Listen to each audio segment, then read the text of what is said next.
जब बीरबल ने गधे को अकबर का संदेशवाहक बना दिया, सब दरबारी रह गए दंग। बादशाह अकबर के दरबार में उस दिन अजीब हलचल थी। सुबह सुबह ही एक महत्वपूर्ण संदेश एक राज्य से दूसरे राज्य भेजा जाना था, लेकिन मुगल दरबार के सारे संदेशवाहक किसी न किसी काम में व्यस्त थे। अकबर परेशान थे क्योंकि ये संदेश तुरंत भेजना आवश्यक था। क्या दरबार में कोई ऐसा नहीं जो मेरा संदेश तुरंत पहुंचा सके?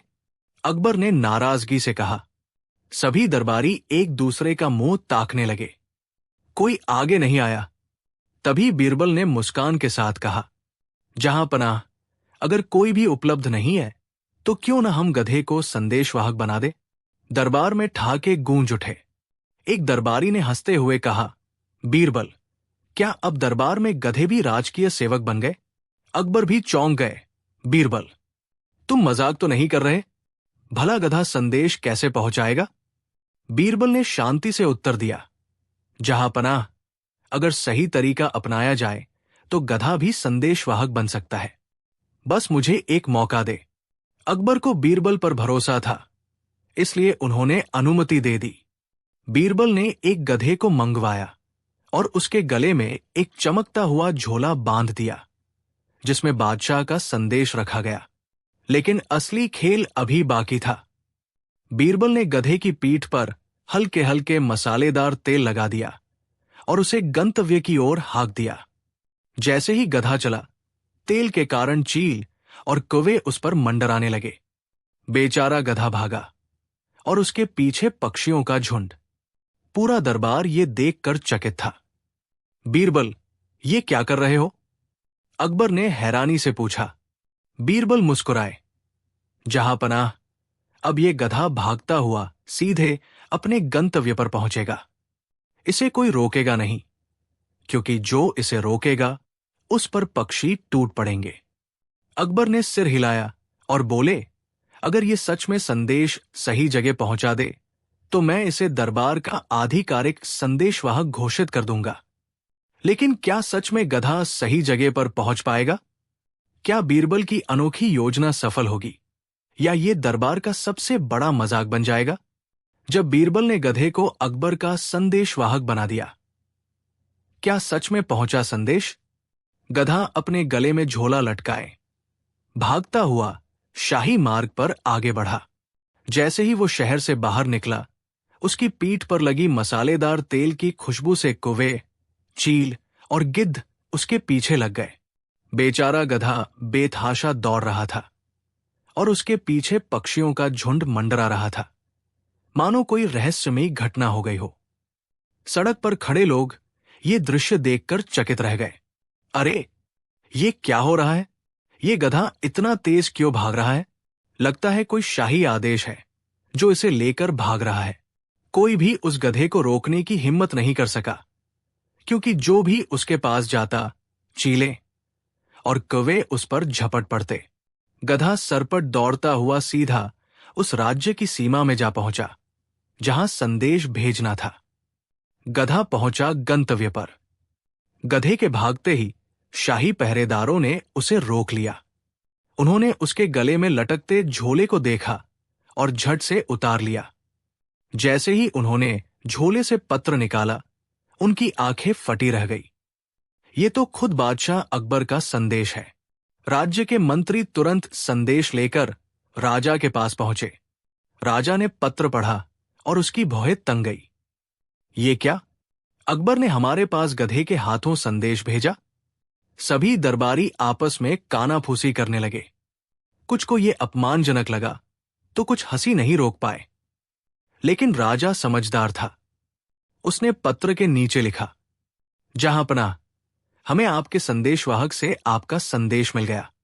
लेकिन क्या यह आपकी ओर से कोई संकेत था? अगर हाँ, तो हम भी अपने जवाब के लिए वैसा ही एक विशेष संदेशवाहक भेजेंगे। अब सवाल यह था, क्या अकबर इस अनोखे जवाब को स्वीकार करेंगे? और अगर हां, तो क्या बीरबल फिर से कोई नई चाल चलेगा? जब बीरबल ने गधे को अकबर का संदेशवाहक बना दिया, राजा का जवाब आया।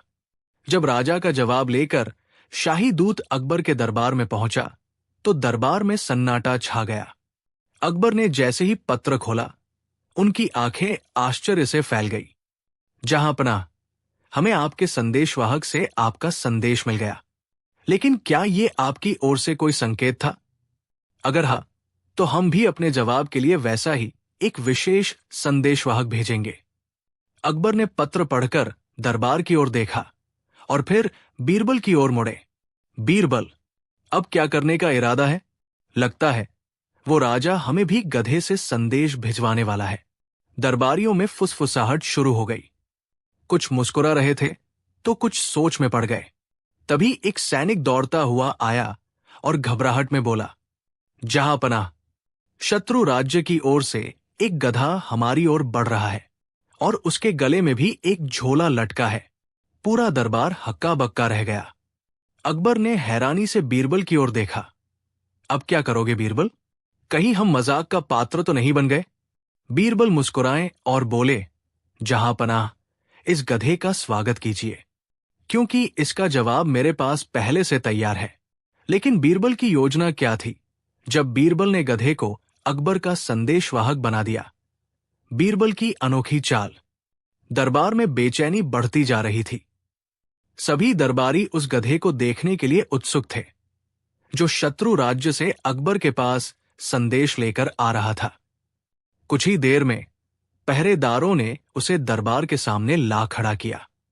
गधे के गले में झोला बंधा था और उसकी आंखों में अजीब सी मासूमियत झलक रही थी, मानो उसे भी पता हो कि वह किसी बड़ी घटना का हिस्सा बन गया है। अकबर ने गहरी नजरों से बीरबल की ओर देखा। बीरबल, अब तुम्हारी बुद्धि की असली परीक्षा है। इस अपमान का जवाब कैसे दोगे? बीरबल मुस्कुराए और बोले, जहांपनाह, पहले हमें यह देखना चाहिए कि इस गधे के पास क्या संदेश है। अकबर ने झोला खोला और उसमें रखी चिट्ठी निकाली। जैसे ही उन्होंने पत्र पढ़ा, उनकी भौहें तंग गई। जहांपनाह, हमने आपके संदेशवाहक का आदरपूर्वक स्वागत किया। उसी सम्मान के साथ हम अपना संदेशवाहक भेज रहे हैं। आशा है आप भी इसे वैसे ही स्वीकार करेंगे। दरबार में हंसी की फुहार छूट गई। सभी दरबारी सोच रहे थे कि अब अकबर क्या जवाब देंगे, लेकिन बीरबल पहले ही तैयार थे। बीरबल ने मुस्कुराकर कहा, जहांपनाह, हमें इस संदेश का जवाब उसी अंदाज में देना चाहिए, लेकिन थोड़ा अनोखे तरीके से। अकबर बोले, क्या मतलब? बीरबल ने हाथ जोड़कर कहा, इस गधे को सम्मानपूर्वक महल में ठहराया जाए, इसे राजा की तरह रखा जाए और फिर एक विशेष विदाई समारोह आयोजित किया जाए। अकबर को बीरबल की योजना में दिलचस्पी आने लगी। बीरबल ने आगे कहा, हम इस गधे को शानदार रेशमी कपड़ों से सजाएंगे, इसे सोने के घंटों से मढ़ी माला पहनाएंगे और इसके गले में एक चिट्ठी बांधकर शाही बैंडबाजे के साथ इसे वापस भेजेंगे। अकबर ठाका मारकर हंस पड़े, बीरबल, तुम तो शत्रु राज्य को ही मजाक बना दोगे। बीरबल मुस्कुराए, जहांपनाह, हमने गधे को संदेशवाहक नहीं बनाया, बल्कि एक राजा की तरह विदा कर रहे हैं। अब देखना, जब उनका गधा हमारे दरबार से राजा बनकर लौटेगा, तो वो राजा क्या करेगा। गधे की शाही विदाई। अगले दिन पूरे नगर में ढोलनगाड़ों की आवाज गूंज रही थी। गधे को महल की खास पोशाक पहनाई गई, उसकी गर्दन में सोने की घंटियों की माला पहनाई गई और उसके गले में अकबर का पत्र बांध दिया गया। शाही सैनिकों ने उसे बैंडबाजे के साथ शत्रु राज्य की ओर रवाना कर दिया। पूरा शहर ये अनोखा नजारा देखने उमड़ा पड़ा था। राजा का रिएक्शन? अब सवाल यह था, जब शत्रु राजा ये देखेगा कि उसका गधा राजा बनकर लौट रहा है, तो उसकी प्रतिक्रिया क्या होगी? क्या वो इसे अपमान समझेगा या हंसी में टाल देगा? और सबसे बड़ा सवाल, क्या वो बीरबल को इस मजाक का जवाब देगा? गधे की शाही विदाई के चर्चे पूरे नगर में हो रहे थे। ढोलनगाड़ों के साथ जब गधा शत्रु राज्य की सीमा में पहुंचा, तो पहरेदार घबरा गए। ये क्या तमाशा है? हमारा गधा राजा बनकर क्यों लौट रहा है? जैसे ही गधा शाही महल में पहुंचा, दरबारी उसे देख अवाक रह गए। सोने के घंटे, रेशमी पोशाक और बैंड बाजे के साथ गधे को देख हर कोई अचंभित था। राजा खुद दरबार में आया और अपनी आंखों से ये दृश्य देखकर दंग रह गया। अकबर का जवाब पढ़कर राजा की हंसी छूट गई। राजा ने एक झोले में रखा अकबर का पत्र निकाला और पढ़ने लगा। महाराज, आपका संदेशवाहक बहुत ही बुद्धिमान निकला। हमने उसे सम्मान के साथ रखा और राजा की तरह विदा किया। अब देखना यह है कि क्या आप अपने नवनियुक्त राजा का उचित सम्मान कर सकते हैं। पत्र पढ़ते ही राजा ठहाका मारकर हंस पड़ा। बीरबल सच में अद्भुत है। मैं तो सोच रहा था कि अकबर इसका जवाब नहीं दे पाएंगे, लेकिन उन्होंने तो गधे को ही राजा बना दिया। सारे दरबारी भी हंसने लगे। राजा ने मान ली बीरबल की बुद्धिमत्ता। राजा को समझ आ गया कि वो बीरबल की चतुराई के आगे नहीं टिक सकता। उसने अकबर को पत्र भेजा। जहांपनाह, हमने आपकी चतुराई देख ली। हमें यह मानने में कोई संकोच नहीं कि बीरबल जैसा कोई दूसरा नहीं।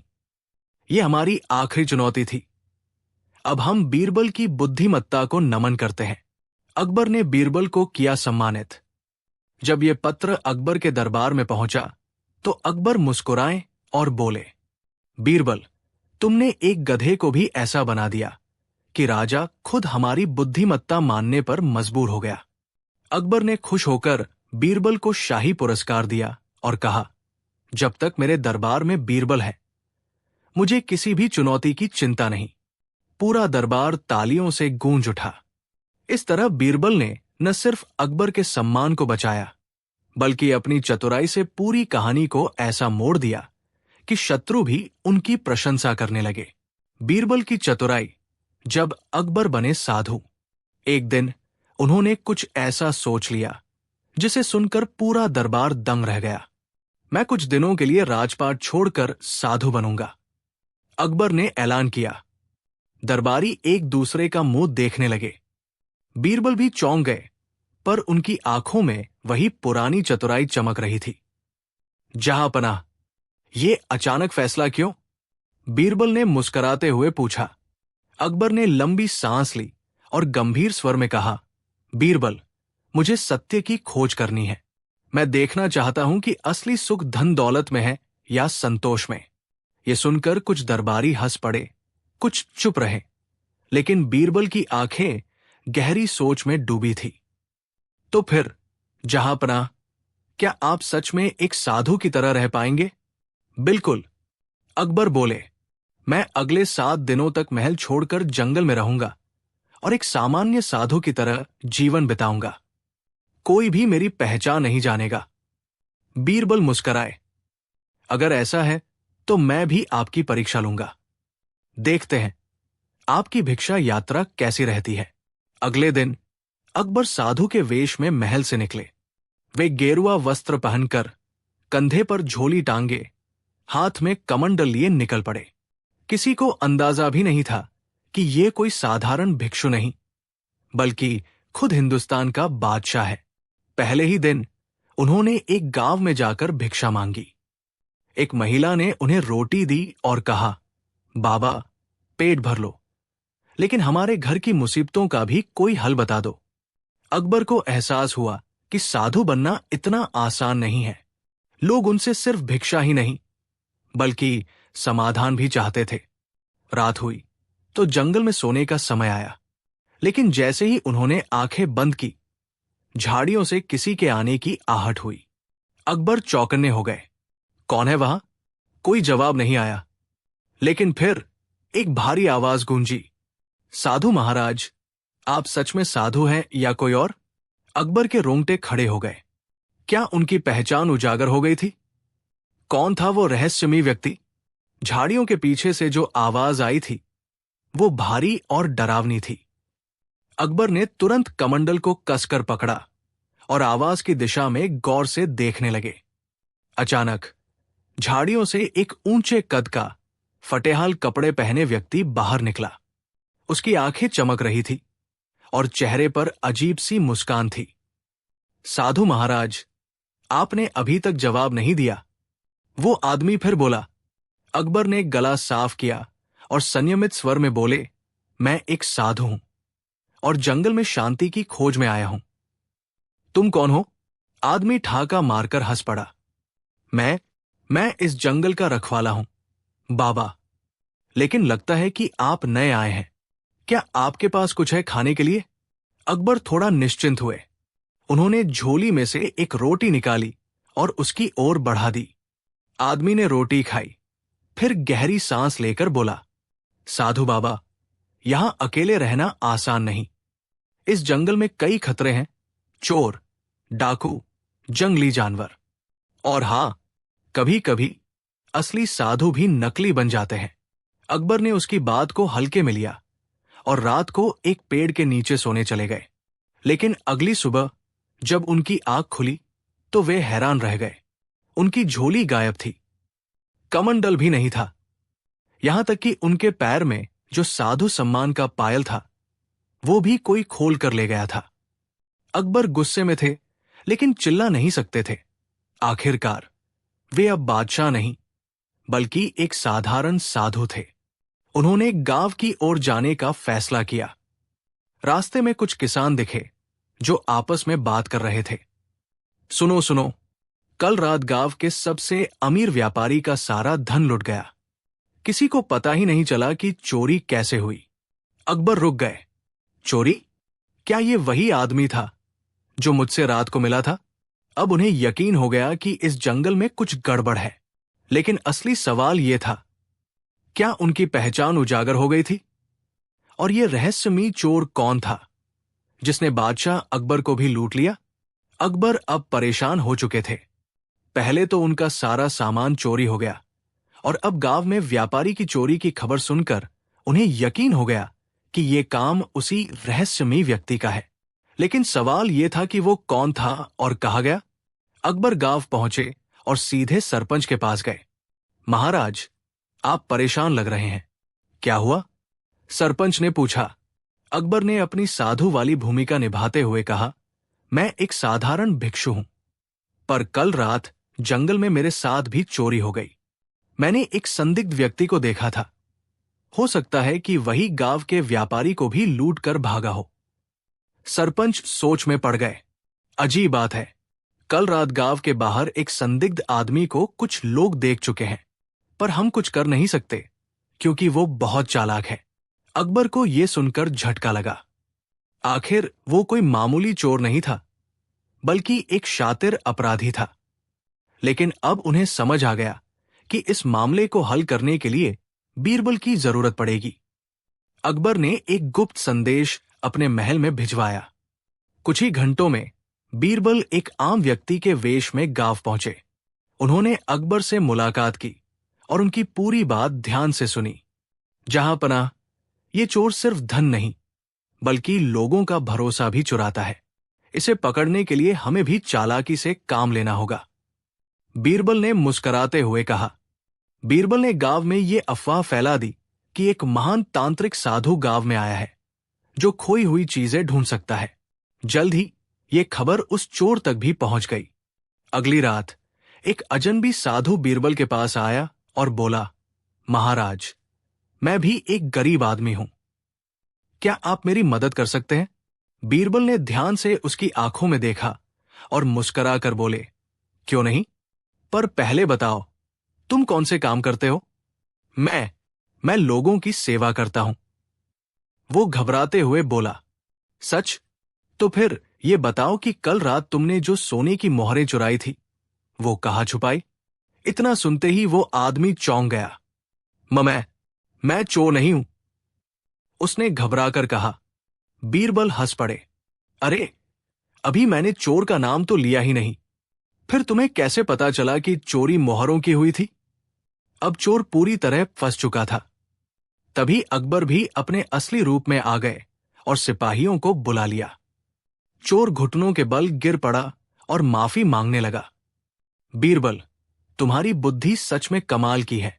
अकबर ने बीरबल की प्रशंसा की और वापस महल लौट आए।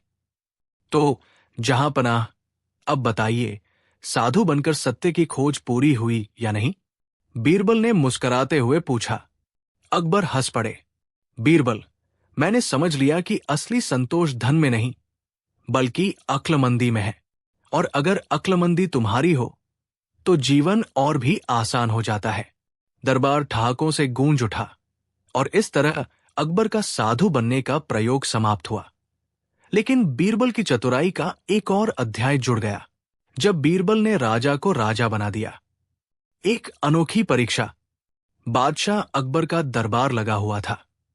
आज दरबार में एक अजीब सी हलचल थी, क्योंकि एक विदेशी दूत आया था जो दूर देश के एक राजा का संदेश लेकर पहुंचा था। जहां पनाह, हमारे राजा का कहना है कि यदि आपके दरबार में सबसे चतुर बीरबल है तो वे ये सिद्ध करें कि राजा ही असली राजा होता है। अकबर ने भौहें चढ़ाई। क्या मतलब? राजा तो राजा ही होता है। दूत मुस्कुराया। जहां पनाह, हमारा राजा कहता है कि अगर बीरबल सच में चतुर हैं तो वे ये साबित करें कि राजा को ही राजा क्यों कहा जाता है। क्या कोई और व्यक्ति राजा की तरह नहीं रह सकता? दरबारियों में फुसफुसाहट होने लगी। ये कैसी विचित्र चुनौती थी। अकबर ने बीरबल की ओर देखा। बीरबल, क्या तुम इस परीक्षा के लिए तैयार हो? बीरबल मुस्कुराए और बोले, जहां पनाह, अगर अनुमति दे तो मैं खुद इस प्रश्न का उत्तर अपने ही तरीके से दूं। अकबर ने स्वीकृति दे दी। अगले दिन बीरबल ने दरबार के सबसे साधारण से व्यक्ति को बुलवाया, एक गरीब किसान जिसका नाम रघु था। रघु, आज से तुम इस दरबार के राजा हो। बीरबल ने घोषणा कर दी। दरबार में खुसर पुसर शुरू हो गई। अकबर भी चौंक गए। बीरबल, ये क्या तमाशा है? बीरबल मुस्कुराए। जहां पनाह, हमें यह साबित करना है कि राजा ही राजा क्यों होता है। इसके लिए हमें एक साधारण व्यक्ति को राजा बना देना होगा। अब दरबार में एक नया राजा बैठा, किसान रघु। उसे राजसी वस्त्र पहनाए गए, मुकुट पहनाया गया और सिंहासन पर बैठा दिया गया। बीरबल ने आदेश दिया कि अब सभी दरबारी रघु को सलाम करें और उसकी आज्ञा का पालन करें। क्या सच में राजा बनना आसान था? पहले दिन रघु बहुत खुश था। शानदार भोजन, आरामदायक बिस्तर और राजसी ठाट बाट देखकर वो फूला नहीं समा रहा था। लेकिन अगले ही दिन असली परीक्षा शुरू हुई। सुबह एक गांव से शिकायत आई कि वहां चोरी हो गई है। रघु से फैसला करने को कहा गया। राजा जी, चोर को क्या सजा दी जाए? रघु परेशान हो गया। उसे समझ नहीं आ रहा था कि क्या करना चाहिए। उसने हड़बड़ाते हुए कहा, उसे मार दो। बीरबल मुस्कुराए, परंतु राजा, बिना जांच पड़ताल के कैसे सजा दे सकते हैं? रघु को समझ आ गया कि फैसला करना आसान नहीं। फिर एक और व्यक्ति आया। महाराज, हमारे खेतों में फसल कम हुई है, कर माफ कर दीजिए। रघु सोच में पड़ गया। अगर कर माफ किया तो खजाना खाली हो जाएगा और अगर नहीं किया तो प्रजा नाराज हो जाएगी। राजा बनने की असली कठिनाई। जैसे जैसे दिन बीतते गए, रघु पर राजकाज का बोझ बढ़ने लगा। दरबारी उसकी हर बात का मूल्यांकन कर रहे थे। प्रजा न्याय की उम्मीद कर रही थी और हर दिन कोई न कोई समस्या सामने आ रही थी। सिर्फ 7 दिन में ही रघु थक चुका था। उसने मुकुट उतारकर अकबर के चरणों में रख दिया और बोला, जहां पनाह, मैं राजा नहीं बन सकता। ये पद सिर्फ उनके लिए है जो हर परिस्थिति में न्याय कर सकें, धैर्य रख सकें और प्रजा के हित में फैसले ले सकें। मुझे अब समझ आया कि राजा ही असली राजा होता है। अकबर मुस्कुराए और बोले, बीरबल, तुम्हारी योजना सफल रही। तुमने ये सिद्ध कर दिया कि राजा बनना सिर्फ पहनावे की बात नहीं, बल्कि एक बहुत बड़ी जिम्मेदारी है। दरबार तालियों से गूंज उठा। बीरबल ने बड़ी सहजता से सिद्ध कर दिया कि कोई भी व्यक्ति सिर्फ सिंहासन पर बैठकर राजा नहीं बन सकता। उसके लिए बुद्धिमत्ता, धैर्य और साहस की आवश्यकता होती है। लेकिन तभी अकबर ने एक और सवाल किया, बीरबल, तुमने ये तो साबित कर दिया कि राजा राजा ही होता है। अनोखी शर्त। जब अकबर को सरेआम हार माननी पड़ी। लेकिन एक दिन कुछ ऐसा हुआ कि उन्हें सबके सामने हार माननी पड़ी। एक दिन दरबार में एक विदेशी विद्वान आया। वो बड़ा अहंकारी था और अकबर के दरबार में आकर बोला, जहां पनाह, मैंने सुना है कि आप बहस में कभी हारते नहीं, लेकिन क्या आप मेरी शर्त स्वीकार करेंगे? अकबर ने मुस्कुराते हुए कहा, कहो, क्या शर्त है? विद्वान ने चालाकी से कहा, अगर मैं आपको ऐसा प्रश्न पूछूं जिसका उत्तर आप न दे सके, तो आपको सबके सामने मुझे विजेता मानना होगा। लेकिन अगर आप उत्तर दे पाए, तो मैं आपकी बुद्धिमत्ता को स्वीकार कर लूंगा। अकबर को अपनी चतुराई पर पूरा विश्वास था। उन्होंने तुरंत शर्त स्वीकार कर ली। विद्वान का कठिन प्रश्न। विद्वान ने अकबर को देखा और बोला, मुझे बताइए, ये संसार किसका है? अकबर मुस्कुराए और बोले, ये संसार खुदा का है, जो इसे चलाता है। विद्वान हंसा और बोला, अगर खुदा का है, तो फिर इसमें इतनी समस्याएं क्यों हैं? अन्याय क्यों है? गरीबी क्यों है? अकबर थोड़े गंभीर हो गए। उन्होंने जवाब दिया, क्योंकि इंसान अपने कर्मों के अनुसार फल पाता है। विद्वान फिर बोला, तो क्या ये संसार इंसानों का है? अकबर कुछ सोच में पड़ गए, लेकिन तभी विद्वान ने अगला सवाल दाग दिया, अगर ये संसार इंसानों का है, तो फिर मौत क्यों आती है? क्यों लोग इसे छोड़कर चले जाते हैं? अब अकबर थोड़ा असमंजस में पड़ गए। उन्होंने जवाब देने की कोशिश की, लेकिन हर उत्तर पर विद्वान एक और सवाल खड़ा कर देता। दरबार में खामोशी छा गई। पहली बार अकबर निरुत्तर दिखाई दे रहे थे। तभी बीरबल आगे बढ़े और बोले, विद्वान जी, अब मेरी भी एक शर्त है। अगर मैं इस प्रश्न का उत्तर दूं, तो आपको यह मानना होगा कि आपकी हार हो चुकी है। विद्वान मुस्कुराया, बिल्कुल, लेकिन मैं देखना चाहता हूं कि तुम इसका उत्तर कैसे देते हो। बीरबल का उत्तर। बीरबल ने पास में खड़े एक सैनिक को बुलाया और बोले, तुम दरबार में लगे दिए को बुझा दो। सैनिक ने दिया बुझा दिया। बीरबल ने मुस्कुराकर विद्वान से पूछा, अब बताइए, ये प्रकाश किसका था? विद्वान ने जवाब दिया, ये तेल का था, क्योंकि तेल के बिना दिया नहीं जलता। बीरबल बोले, तो क्या ये दिए का नहीं था? विद्वान कुछ सोचकर बोला, दिया तो बस एक माध्यम था, असली प्रकाश तेल से आया था। बीरबल हंसे और बोले, बस यही उत्तर तुम्हारे प्रश्न का भी है। ये संसार खुदा का भी है, इंसानों का भी और प्रकृति का भी, लेकिन इंसान और खुदा दोनों ही इसके बस माध्यम है।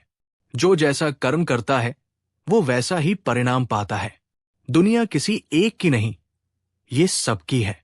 विद्वान निरुत्तर हो गया और बोला, बीरबल, तुमने मुझे हरा दिया। विद्वान ने अपनी हार मान ली, लेकिन अकबर ने मुस्कुराते हुए कहा, बीरबल, ये जीत तुम्हारी है और मेरी हार भी, क्योंकि मैं खुद इस प्रश्न का उत्तर नहीं दे सका। दरबार में हंसी गूंज उठी। पहली बार अकबर ने सरेआम हार मानी थी, लेकिन ये हार भी उनकी महानता को ही दर्शाती थी।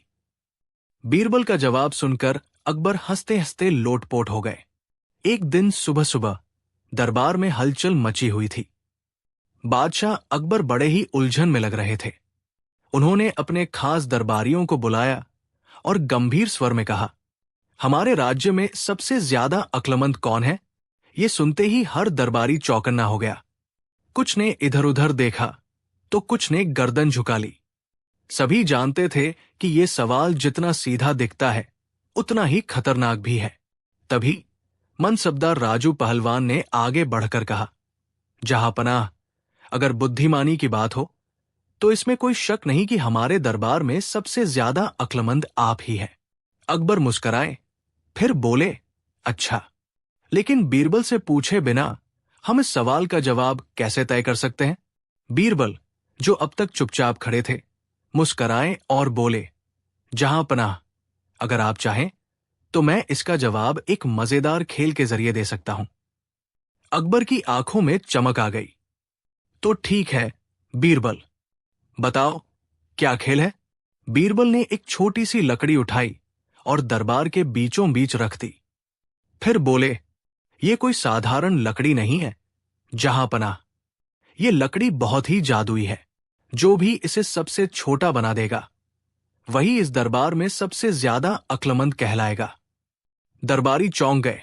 कुछ ने सोचा, ये तो बहुत आसान है, लकड़ी को काट दो तो ये छोटी हो जाएगी। सबसे पहले राजू पहलवान ने अपनी तलवार निकाली और झट से लकड़ी का एक टुकड़ा काट दिया। देखिए, मैंने इसे छोटा कर दिया।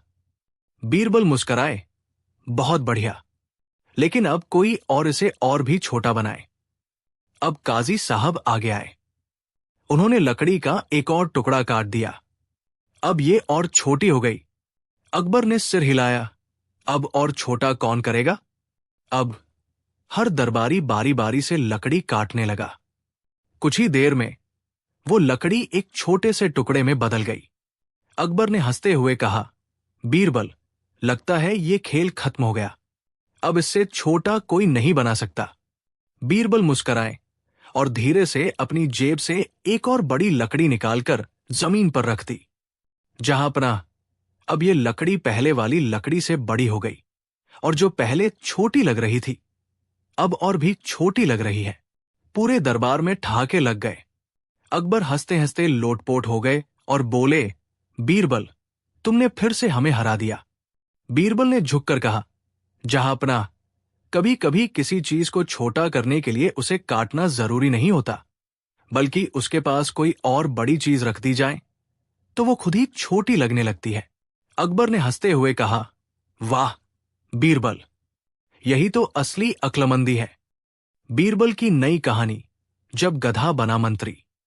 शाही दरबार में एक दिन अकबर ने बीरबल से कहा, बीरबल, तुम्हारी बुद्धिमानी के किस्से तो हमने बहुत सुने, लेकिन क्या तुम हमें कोई ऐसी कहानी सुना सकते हो जिससे पूरा दरबार हंसी से लोटपोट हो जाए? बीरबल मुस्कुराए और बोले, जहांपनाह, अगर आप हंसने के लिए तैयार हैं तो सुनिए एक अनोखी कहानी, जब गधा बना मंत्री। बहुत समय पहले की बात है। एक राजा था जो बहुत ही बुद्धिमान और न्यायप्रिय था, लेकिन उसके दरबार में कुछ ऐसे दरबारी भी थे जो केवल चापलूसी करना जानते थे और अपने स्वार्थ के लिए राजा को गलत सलाह देते रहते थे। एक दिन राजा ने सोचा कि क्यों ना अपने दरबारियों की बुद्धिमानी की परीक्षा ली जाए। उन्होंने ऐलान किया, जो कोई भी सबसे समझदार बात कहेगा उसे मैं अपना मुख्य मंत्री बना दूंगा। दरबारियों ने अपनी अपनी अकल लगानी शुरू की। पहला दरबारी बोला, महाराज, सबसे समझदार व्यक्ति वही होता है जो कभी भी अपनी मूर्खता न माने। राजा ने सिर हिलाया, अगर कोई अपनी मूर्खता न माने तो वो कैसे सुधरेगा? दूसरा दरबारी बोला, महाराज, सबसे समझदार व्यक्ति वो होता है जो दूसरों को हमेशा मूर्ख साबित करे। राजा ने माथा पकड़ लिया, अगर सब एक दूसरे को मूर्ख साबित करेंगे तो बुद्धिमान कौन रहेगा? तीसरा दरबारी बोला, महाराज, सबसे समझदार व्यक्ति वो होता है जो खुद कुछ न करे लेकिन दूसरों के किए का श्रेय ले। अब तो राजा परेशान हो गया। उसने गहरी सांस ली और बोला, लगता है मेरे दरबार में असली बुद्धिमान कोई नहीं है। राजा ने गुस्से में कहा, अगर यही समझदारी है तो इससे अच्छा मैं अपने गधे को मंत्री बना दूं। इतना कहते ही राजा ने अपने प्रिय गधे को दरबार में बुलवाया। गधा आया तो राजा ने हुक्म दिया, आज से ये मेरा मुख्य मंत्री होगा। अब सारे दरबारी डर गए। वे सोचने लगे, अगर राजा ने सच में गधे को मंत्री बना दिया तो हम सबकी क्या इज्जत रह जाएगी? बीरबल ने कहानी आगे बढ़ाई। जहांपनाह, फिर क्या हुआ? जब गधे को मंत्री बना दिया गया तो दरबारियों ने उसे खुश करने की कोशिश की। कोई उसके लिए बढ़िया चारा लाया तो कोई उसकी पीठ खुजाने लगा। अकबर हंसी से लोटपोट हो गए और बोले, फिर क्या हुआ बीरबल? बीरबल मुस्कुराए, जहांपनाह। फिर राजा ने दरबारियों से कहा, अगर तुम गधे को मंत्री मान सकते हो तो इसका मतलब है कि तुम खुद उससे भी बड़े मूर्ख हो। और इसके बाद राजा ने सारे मूर्ख दरबारियों को निकाल दिया। पूरा दरबार ठहाकों से गूंज उठा। अकबर अपनी हंसी रोक नहीं पाए और बोले, बीरबल, तुम्हारी कहानी ने सच में मजा ला दिया। अब से जब भी कोई मूर्खता करेगा हम उसे यही कहानी सुनाएंगे। राजा की अजीब शर्त और बीरबल का कमाल। बादशाह अकबर के दरबार में एक दिन बड़ा ही अजीब नजारा था। पूरे दरबार में खुसर पुसर हो रही थी, क्योंकि अकबर ने एक ऐसी शर्त रखी थी जो अब तक किसी ने नहीं सुनी थी। जो कोई भी मेरी ये शर्त पूरी करेगा उसे मैं सोने से तौल दूंगा। अकबर ने ऐलान किया। दरबारी एक दूसरे का मुंह देखने लगे। कुछ की आंखों में लालच चमक उठा तो कुछ सोच में पड़ गए। आखिर शर्त थी इतनी अजीब। बीरबल मुस्कुराए और बोले, जहांपनाह, कम से कम हमें ये तो बताइए कि शर्त है क्या। अकबर थोड़ा आगे झुके और रहस्यमयी स्वर में बोले, जिसे इनाम चाहिए उसे एक ऐसा आदमी लाना होगा जो यहां आकर खुद अपनी बेइज्जती करवाने के लिए तैयार हो। दरबार में सन्नाटा छा गया। बेइज्जती करवाने के लिए कोई क्यों आएगा? एक मंत्री फुसफुसाया, अगर कोई मान भी गया तो क्या वह सच में सहन कर पाएगा? दूसरे ने कहा। अकबर मुस्कराए, यही तो खेल है, देखते हैं किसमें ये करिश्मा है।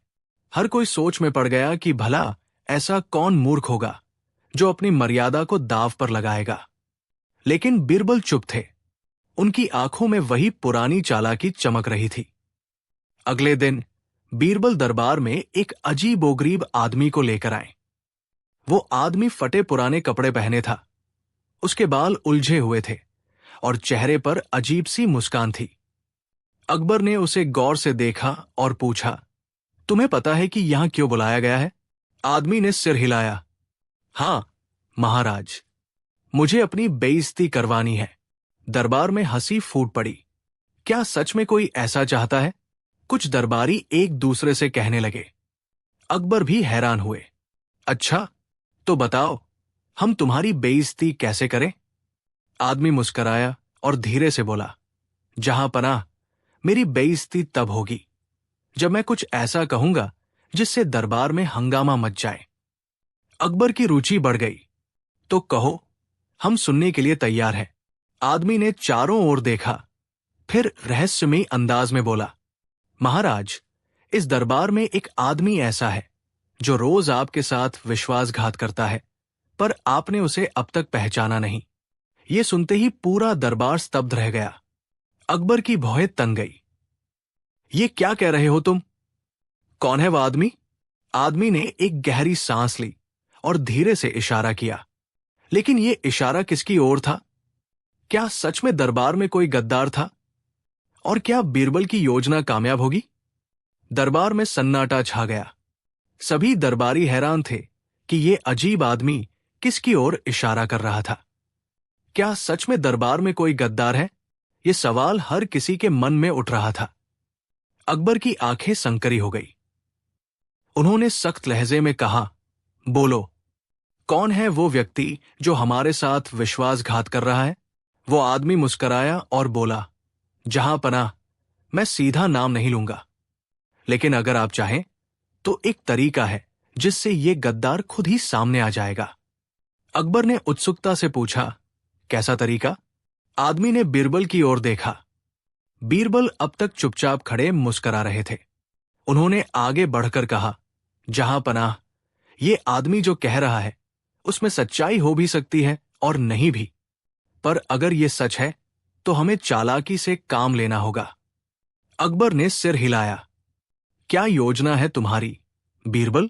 बीरबल ने दरबार के सभी मंत्रियों और अमीरों को ध्यान से देखा और फिर बोले, जहांपनाह, गद्दार कोई भी हो सकता है, लेकिन वो सबसे ज्यादा डरता है कि उसकी सच्चाई सामने ना आ जाए। फिर उन्होंने जोर से ऐलान किया, आज से दरबार में एक नया नियम लागू होगा। हर दरबारी को कल सुबह एक कागज पर अपने दिल की सबसे छुपी हुई सच्चाई लिखनी होगी, और अगर किसी ने झूठ लिखा तो उसकी पोल अपने आप खुल जाएगी। दरबार में खलबली मच गई। कुछ दरबारी एक दूसरे को देखने लगे। कुछ के चेहरे सफेद पड़ गए, लेकिन ज्यादातर लोग सोचने लगे कि ये एक मामूली चाल है और इससे किसी की सच्चाई उजागर नहीं होगी। अकबर मुस्कुराए। बीरबल, तुम्हारी योजना दिलचस्प लग रही है। देखते हैं कौन गद्दार निकलता है। अगले दिन दरबार में सभी दरबारी अपने अपने कागज लेकर पहुंचे, लेकिन जैसे ही राजा ने सभी कागज इकट्ठे करवाने का आदेश दिया, एक दरबारी अचानक पसीने पसीने हो गया। वो धीरे धीरे पीछे हटने लगा और जैसे ही मौका मिला भागने की कोशिश करने लगा। रुक जाओ, अकबर गरजे। सिपाहियों ने तुरंत उस दरबारी को पकड़ लिया। तो तुम ही वो गद्दार हो, अकबर ने क्रोधित स्वर में कहा। अब वो दरबारी कांपने लगा। उसने डरते डरते कबूल किया, मुझे दुश्मन राज्य के जासूसों ने लालच दिया था। मैं मजबूर था। अकबर का चेहरा गुस्से से तमतमा उठा। बीरबल, तुम्हारी योजना ने फिर से हमारी सल्तनत को बचा लिया। दरबारियों ने बीरबल की बुद्धिमत्ता की प्रशंसा की और अकबर ने उन्हें सोने से तौलने का वचन निभाया। बीरबल की सूझबूझ, 3 मूर्खों की अनोखी कहानी। शाही दरबार हमेशा की तरह ज्ञान और न्याय का केंद्र था, लेकिन उस दिन माहौल कुछ अलग था। दरबार के बीचों बीच 3 अजीबोगरीब आदमी खड़े थे। एक लंबा पतला, एक नाटा और गोलमटोल, और तीसरा इतना सीधा साधा कि देखकर ही हंसी आ जाए। राजा अकबर अपनी राजगद्दी पर बैठे थे, लेकिन उनकी भौहें तन चुकी थी। उन्होंने गुस्से से पूछा, बीरबल, ये तीनों कौन है और इन्हें यहां क्यों लाया गया है? बीरबल मुस्कुराए, जहांपनाह, ये तीनों खुद को दुनिया का सबसे बड़ा बुद्धिमान व्यक्ति मानते हैं, लेकिन इनकी कहानियां सुनकर आपको भी यकीन हो जाएगा कि ये असल में दुनिया के सबसे बड़े मूर्ख हैं। पहला मूर्ख और उसकी कहानी। पहले व्यक्ति ने आगे बढ़कर गर्व से कहा, जहांपनाह, मेरी बुद्धिमानी पर कोई संदेह नहीं कर सकता। मैंने अपनी चालाकी से एक महान खोज की है, छेद वाली बाल्टी से पानी भरना। पूरा दरबार हंसी से गूंज उठा। अकबर ने चौंक कर पूछा, लेकिन छेद वाली बाल्टी से पानी कैसे भर सकते हो? वो व्यक्ति गर्व से बोला, जहांपनाह, मैं बाल्टी को कुएं में डालकर तेजी से ऊपर खींचता हूं। अगर हाथ जल्दी चलाए तो थोड़ा पानी बच जाता है। अब अकबर को समझ आया कि यह शख्स सच में मूर्ख है। दूसरा मूर्ख और उसकी कहानी। अब दूसरा व्यक्ति आगे बढ़ा और गर्व से बोला, मुझे दुनिया का सबसे महान गणितज्ञ माना जाता है। मैंने एक अजीब गिनती खोज निकाली है। अकबर ने जिज्ञासु होकर पूछा, कैसी गिनती? वो व्यक्ति हंसते हुए बोला, जहांपनाह, मैं 5 के बाद सीधे 8 गिनता हूं, क्योंकि 6 और 7 को गिनने में समय बर्बाद होता है। दरबारियों की हंसी रुकने का नाम ही नहीं ले रही थी, और अकबर को यकीन हो गया कि ये भी मूर्ख ही है। तीसरा मूर्ख और उसका रहस्य। अब तीसरा व्यक्ति आगे बढ़ा। ये पहले 2 से अलग था, न ज्यादा बोलता, न ही ज्यादा हंसता। उसने कहा, महाराज, मैं इतना बुद्धिमान हूं कि मैंने खुद को ही मूर्ख साबित कर दिया है। अकबर चौंक गए। कैसे? वो व्यक्ति बोला, मैंने सोचा कि दुनिया में कोई सबसे बड़ा मूर्ख नहीं हो सकता, इसलिए मैंने खुद को ही सबसे बड़ा मूर्ख मान लिया। ये सुनकर पूरा दरबार चुप हो गया। बीरबल की आंखों में एक अजीब चमक थी। लेकिन तभी कुछ अजीब हुआ। तीसरे व्यक्ति ने अचानक बीरबल की तरफ देखा और धीरे से मुस्कुराया। बीरबल, तुम बहुत चतुर हो, लेकिन क्या तुम मेरी असली पहचान जानते हो? बीरबल का चेहरा गंभीर हो गया। राजा अकबर ने पूछा, बीरबल, ये आदमी कौन है? बीरबल ने गहरी सांस ली और बोले, जहांपनाह, ये आदमी मूर्ख नहीं, बल्कि। लेकिन तभी वो व्यक्ति तेजी से दरबार से बाहर भागा। तो आखिर वो व्यक्ति कौन था? क्या ये कोई नई साजिश थी? दरबार में सन्नाटा छा गया। तीसरा व्यक्ति तेजी से दरबार से भाग निकला, लेकिन बीरबल बिना हड़बड़ाए मुस्कुराते रहे। राजा अकबर ने चकित होकर पूछा, बीरबल, ये आदमी कौन था और तुमने उसे जाने क्यों दिया? बीरबल ने सिर झुकाया और बोले, जहांपनाह, वो कोई साधारण मूर्ख नहीं था। असल में वो एक मशहूर ठग है जो अपनी चालाकी से बड़े बड़े लोगों को मूर्ख बनाकर लूटता है। वो खुद को मूर्ख साबित करके हमारे बीच से बचकर निकलना चाहता था, ताकि हम उसे गंभीरता से न लें, लेकिन मैं पहले ही उसकी असलियत पहचान चुका था। अकबर हैरान रह गए, तो तुमने उसे जाने क्यों दिया? बीरबल मुस्कुराए, जहांपनाह, वो सोच रहा था कि वो भागकर बच जाएगा, लेकिन मेरी योजना कुछ और थी। मैंने पहले ही अपने गुप्तचरों को संकेत दे दिया था, जैसे ही वो महल से निकलेगा उसे पकड़ लिया जाएगा। तभी 2 सैनिक दरबार में प्रवेश करते हैं और उनके साथ वही तीसरा आदमी बंधा हुआ खड़ा था। उसका चेहरा उतरा हुआ था। राजा अकबर ने गुस्से से कहा, तो ये सच में एक ठग था? बीरबल ने सिर हिलाया, हां, और इसके कारनामे बहुत बड़े बड़े हैं। इसने कई नगरों में अमीर व्यापारियों को अपनी बातों में फंसाकर लूटा है। जब इसे पता चला कि शाही दरबार में न्याय मिलता है, तो इसने यहां भी चालाकी से बच निकलने की कोशिश की। लेकिन कोई बीरबल को मूर्ख नहीं बना सकता। अकबर ने हंसते हुए कहा, बीरबल, तुम्हारी बुद्धिमानी सच में अद्भुत है। आज फिर तुमने अपनी चतुराई से एक और धोखेबाज को पकड़वा दिया। पूरा दरबार तालियों की गड़गड़ाहट से गूंज उठा। और इस तरह 3 मूर्खों की कहानी एक ठग के पर्दाफाश के साथ खत्म हुई। और बीरबल की सूझबूझ ने फिर से साबित कर दिया कि बुद्धि से बड़ी कोई ताकत नहीं होती। बीरबल और 4 ठगों की चाल, जिसने पूरा दरबार हिला दिया। शाही दरबार का माहौल हमेशा की तरह भव्य था, लेकिन आज उसमें एक अजीब सी हलचल थी। राजा अकबर अपने सिंहासन पर बैठे थे और सभी दरबारी उनकी ओर उत्सुकता से देख रहे थे। तभी एक हड़बड़ाया हुआ व्यापारी दौड़ता हुआ दरबार में आया। जहांपनाह, मुझ पर बहुत बड़ा अन्याय हुआ है। अकबर ने गहरी नजरों से उसे देखा और पूछा, क्या हुआ? स्पष्ट बताओ। व्यापारी कांपती आवाज में बोला, मुझे 4 लोगों ने मिलकर ठग लिया और मेरी पूरी संपत्ति लूट ली। वे चारों कह रहे हैं कि मैंने अपनी मर्जी से उन्हें धन सौंपा है, लेकिन ये झूठ है। अगर मुझे न्याय न मिला तो मैं बर्बाद हो जाऊंगा। अकबर ने भौहें चढ़ाई, कौन है ये 4 लोग? दरबान 4 ठगों को दरबार में ले आया। वे चारों ठग बड़े ही चालाक और होशियार दिख रहे थे। उनके चेहरे पर डर के बजाय एक अजीब सा आत्मविश्वास था। ठगों की सफाई। पहला ठग आगे बढ़कर बोला, जहांपनाह, ये व्यापारी झूठ बोल रहा है। हमने कोई ठगी नहीं की। ये खुद अपनी मर्जी से हमें धन दे गया था। दूसरा ठग बोला, हां महाराज, इसे भ्रम हुआ है, हम निर्दोष है। तीसरा ठग मुस्कुराकर बोला, जहांपनाह, यदि हमें ठगी समझा जाए तो भी हमसे ये पूछा जाना चाहिए कि इस व्यापारी ने इतनी आसानी से हमें अपना धन क्यों सौंप दिया। चौथा ठग शरारती अंदाज में बोला, महाराज, यदि बीरबल इतने चतुर हैं तो वे इस गुत्थी को सुलझाएं और साबित करें कि हम ठग हैं। पूरा दरबार चुप था। बीरबल मुस्कुरा रहे थे, तो आप चाहते हैं कि मैं साबित करूं कि आप ठग हैं? चारों ठगों ने सिर हिलाया। बीरबल ने राजा से अनुमति मांगी और कहा, जहांपनाह, इन चारों की सच्चाई जानने के लिए मुझे बस एक रात चाहिए। कल सुबह सब सामने आ जाएगा। अकबर ने हामी भर दी, लेकिन चारों ठग अंदर ही अंदर मुस्कुरा रहे थे।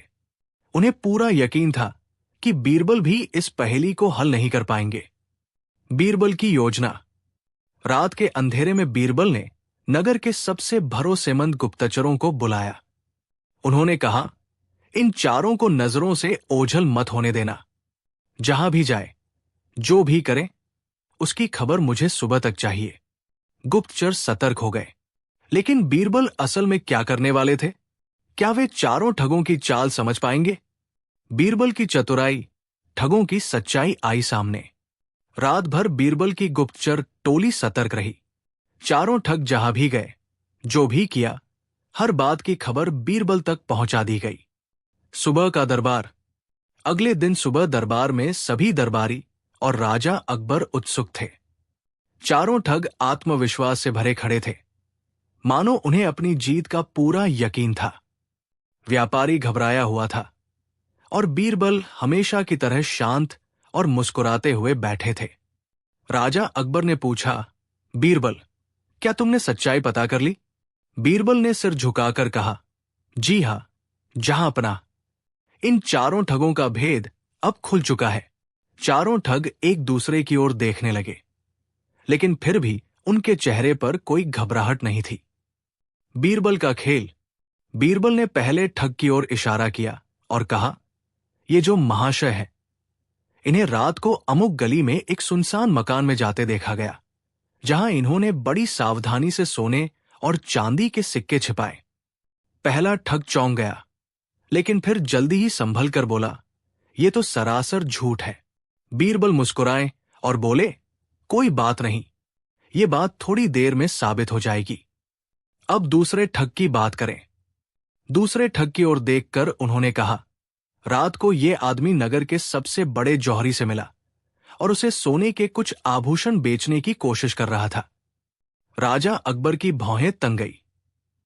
बीरबल ने तीसरे ठग की ओर इशारा किया और ये महाशय रात भर नगर से बाहर भागने की योजना बना रहे थे, लेकिन ये समझ नहीं पाए कि गुप्तचर इनकी हर हरकत पर नजर रखे हुए थे।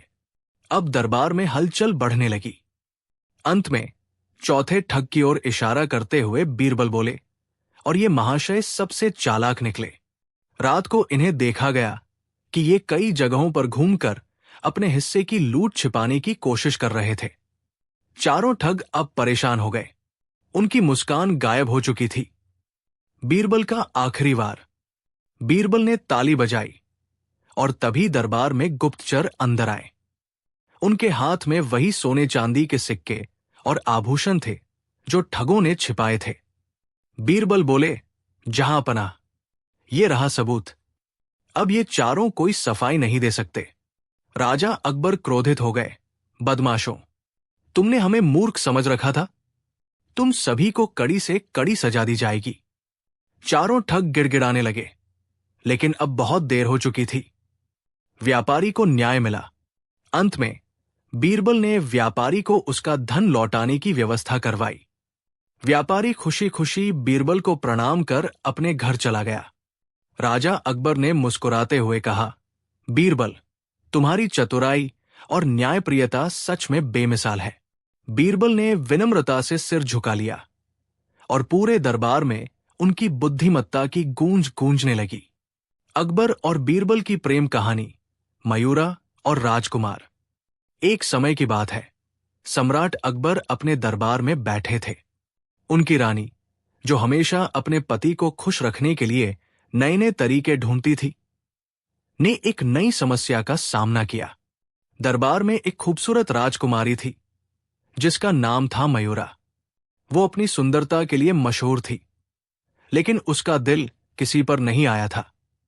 रानी ने सोचा कि क्यों न मयूरा की शादी के लिए कुछ किया जाए। रानी ने अकबर से कहा, महाराज, हमें मयूरा के लिए एक अच्छे वर की खोज करनी चाहिए। वो बहुत सुंदर और बुद्धिमान है। अकबर ने सहमति दी और बीरबल को बुलाया। उन्होंने कहा, बीरबल, तुम इस काम को संभालो। हमें मयूरा के लिए एक योग्य राजकुमार की तलाश करनी है। बीरबल ने तुरंत काम शुरू किया। उसने सभी पड़ोसी राज्यों के राजाओं को आमंत्रित किया।